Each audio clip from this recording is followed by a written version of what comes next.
నీ స్థితిని చూసి తక్కువగా అంచనా వేసేవారు ముందే దేవుడు నీ తల ఎత్తబోతున్నాడు. నమ్మిన వారు దేవుని స్తోత్రం చెప్దాం. హల్లెలూయా. నీ బిడ్డల భవిష్యత్తును తక్కువగా చూసి మాట్లాడుతున్న వారు రేపొద్దున నీ పిల్లలు దేవుడు హెచ్చించే విధానాన్ని బట్టి దేవుడు మహిమ పొందుకుంటాడు. నిన్ను తక్కువగా మాట్లాడిన వాళ్ళందరూ ఒక లెసన్ నేర్చుకుంటారేనంటే వీరి దేవుడు వీరి పక్షాన ఉన్నారని.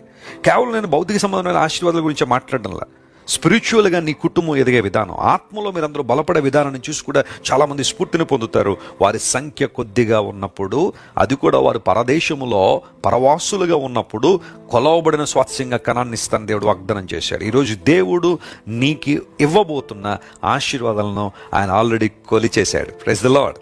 ఆయన ఆల్రెడీ కొలిచాడు. కొలవబడిన స్వాస్థ్యంగా దేవుడు నీకు కనాన్ని ఇస్తాడు. ఆయనకు తెలుసు నిన్ను ఎలా దీవించాలో, ఆయనకు తెలుసు నీ భవిష్యత్తును ఎలా అందంగా తీర్చిదిద్దాలో. ఏమాత్రం చింతపడద్దు, ఏమాత్రం కృంగిపోవద్దు, ఏమాత్రం అధైర్యపడద్దు.